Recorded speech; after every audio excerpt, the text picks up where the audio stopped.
Hola, bienvenidos a Aprende en línea.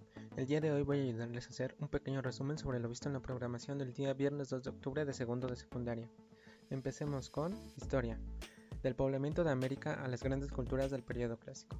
A lo largo de su historia prehispánica, que se remonta a cerca de 3200 años antes del presente, el territorio mexicano fue escenario del desarrollo de un amplio y variado conjunto de culturas, que abarcaron desde grupos nómadas de cazadores, recolectores, con poblaciones relativamente reducidas y organizaciones y prácticas culturales sencillas, hasta sociedades sedentarias y agrícolas, con poblaciones numerosas y estructuras sociales y prácticas culturales complejas. Entender cómo es que cada uno de esos desarrollos culturales tuvo lugar, esto es, cómo surgieron, qué los caracterizaba y en muchos casos, cómo decayeron, es en cierto modo la tarea principal de la investigación arqueológica. Por más de 200 años, un nutrido grupo de especialistas se ha dedicado a recopilar toda suerte de datos sobre nuestro pasado prehispánico y a clasificar e interpretarlos. A partir de estos estudios se han establecido pautas generales sobre el desarrollo de estas sociedades y se han establecido pautas generales sobre el desarrollo de estas sociedades y se han identificado grupos con características particulares que por lo general, aunque no necesariamente se encuentran asociados a periodos determinados y se distribuyen por áreas delimitadas. Del poblamiento de América a las grandes culturas del periodo clásico. Estos grupos con rasgos específicos es lo que conocemos como culturas arqueológicas, en las cuales confluyen maneras determinadas de elaborar objetos utilitarios y suntuarios, de disponer sus asentamientos, de construir, de enterrar ofrendas, entre otras prácticas de las que quedan restos materiales. Estas prácticas compartidas en lo que se refiere a las expresiones materiales de la cultura tienen una contraparte en el ámbito del pensamiento. De hecho, en cierta manera, son producto de saberes acumulados y comunes, de modos también concretos de comprender el mundo e incluso de imaginarlo. La elección de estas prácticas culturales está además asociada con la estructura social y la refleja. Es por ello que a partir de los vestigios materiales podemos acercarnos a la historia y a los modos de vida de los grupos que habitaron en México en la época prehispánica. En tu cuaderno deberás responder la siguiente pregunta. ¿Qué restos materiales se han preservado hasta nuestros días de las prácticas culturales de los antiguos pueblos indígenas de México? La extinción de la megafauna obligó a los antiguos habitantes de México a modificar poco a poco su forma de vida. Se volvieron más dependientes de los recursos vegetales, sin que abandonaran por completo la caza y la recolección, lo que dio paso al desarrollo de la agricultura. Los hallazgos de las primeras plantas que se domesticaron como la calabaza datan de hace 9000 años aproximadamente. A esta etapa de grandes transformaciones en la que definieron las tres superáreas culturales se le conoce como periodo arcaico, el cual abarcó del año 7000 al 2000 antes de nuestra era. Las primeras aldeas de las que se tiene noticia en México datan de hace 4500 años aproximadamente, es decir, justo a finales del periodo arcaico. Reflexiona y responde en tu cuaderno la siguiente pregunta. ¿Qué consecuencia trajo consigo el desarrollo de la agricultura para los primeros pueblos de América? La agricultura jugó un papel fundamental en el proceso de sedentarización, particularmente en la región de Mesoamérica. En 1943, el etnólogo alemán Paul Kirchhoff acuñó el término Mesoamérica para poder referirse a una extensa región territorial en la que distintos grupos humanos desarrollaron y compartieron características culturales y tecnológicas que lo diferenciaron de las regiones vecinas. Los tres grandes regiones o superáreas culturales en que se ubicaron los primeros pueblos de México son Aridoamérica, Oasisamérica y Mesoamérica.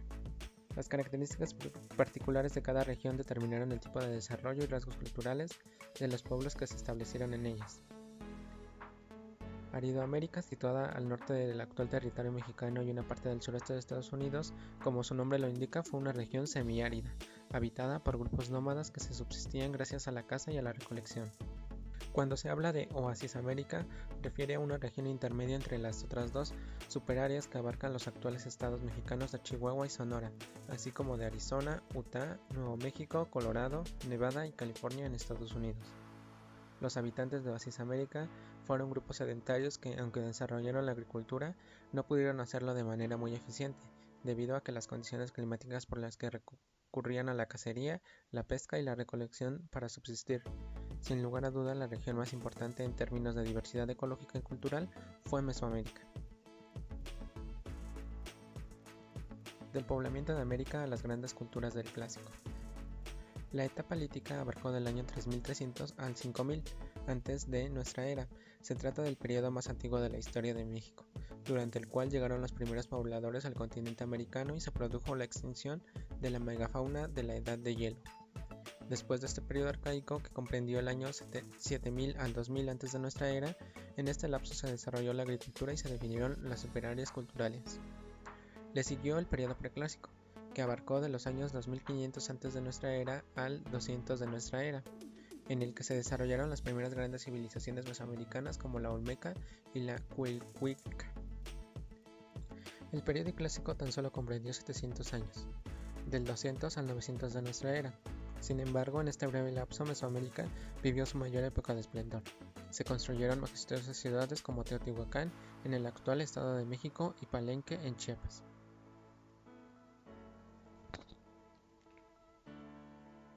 Las fuerzas de acción y reacción son simultáneas y ocurren para todo par de cuerpos que interactúan, aclarado que, aunque son de la misma magnitud, estas fuerzas no se anulan porque no actúan sobre el mismo objeto.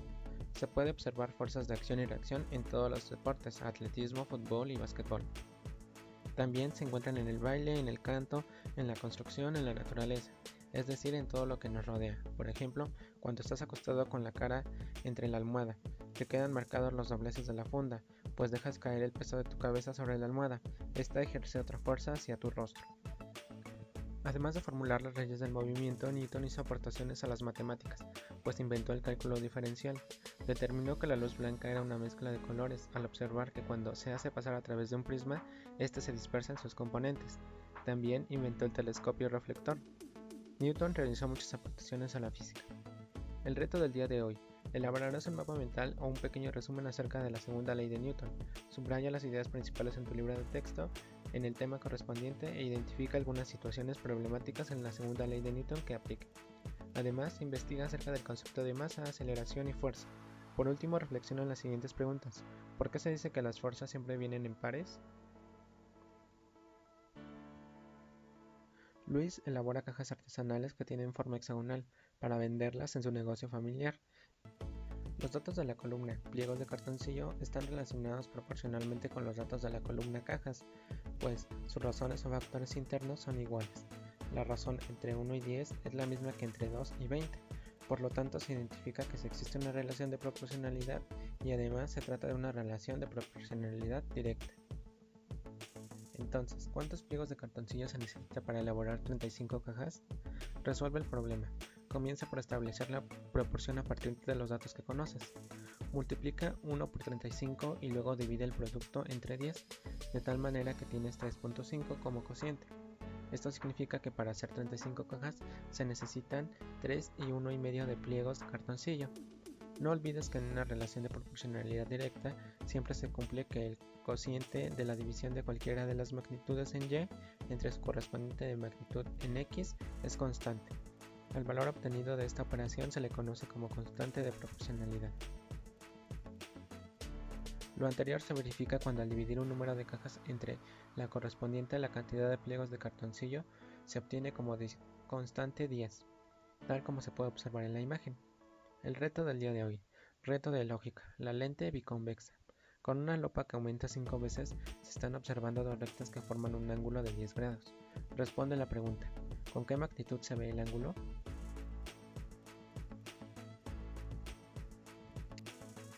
¿Alguna vez has transitado probablemente o has visto en alguna ocasión estas obras arquitectónicas, como la Biblioteca Central que se encuentra dentro de Ciudad Universitaria, en la Ciudad de México? Del artista Juan O'Gorman. Fue el encargado de realizar murales de este emblemático edificio y en donde representa diversos aspectos de la historia de la humanidad. Cabe mencionar que el 99% de los elementos que forman el mural son piedras y que el edificio, junto con otros que conforman Ciudad Universitaria, han sido considerados Patrimonio Cultural de la Humanidad por la UNESCO.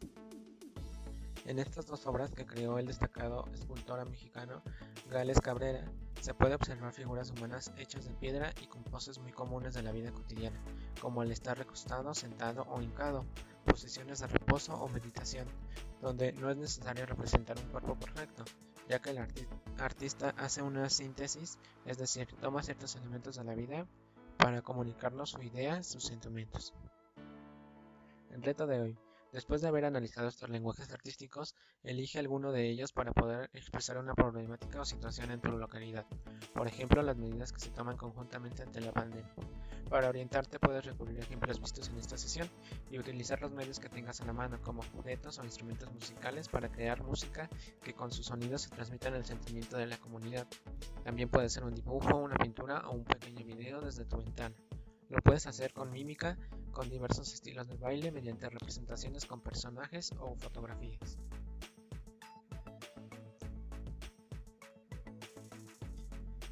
Ahora pasemos con lenguaje.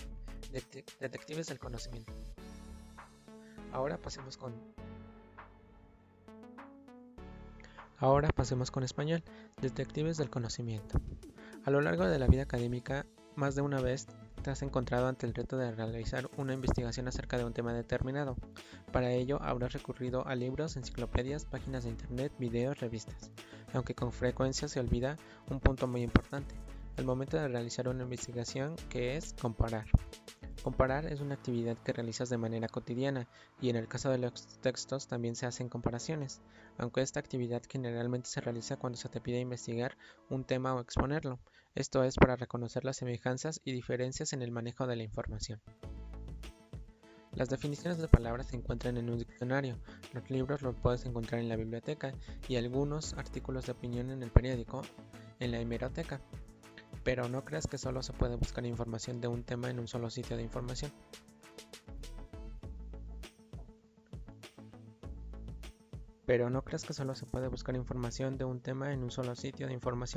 Existen diferentes lugares donde puedes hacerlo y de este modo poder hacer más completa tu investigación. Por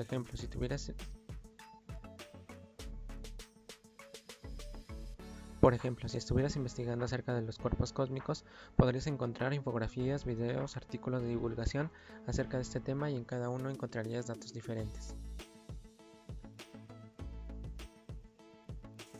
Consultar la información en diferentes fuentes brinda la posibilidad de validar lo que has estado leyendo, sobre todo actualmente que es tan fácil acceder y crear contenido en la red, lo que muchas veces ocasiona noticias falsas. Por ejemplo, una noticia falsa puede ser compartida y repetida en redes sociales sin ser verificada. Todo lo que está en las redes es confiable y veraz, aunque lo repitan miles de personas. Para saber si esta información es cierta, verifícalo de la siguiente forma. Primero, identifica si el lugar donde se publicó la nota es en serio o si el autor colabora con algún medio de comunicación dedicado a informar de manera veraz. Segundo, verifica la fecha para ver si su contenido sigue vigente. Tercero, identifica si se cita la fuente de información primaria. Finalmente, si la nota contiene fotografías, búscalas en internet. Seguramente otros medios han utilizado la misma fuente.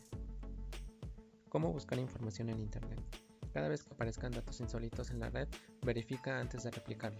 Ya que profundizaste sobre la búsqueda de fuentes de información confiable, lo primero que debes tener en cuenta es el propósito de tu investigación, es decir, qué quieres saber.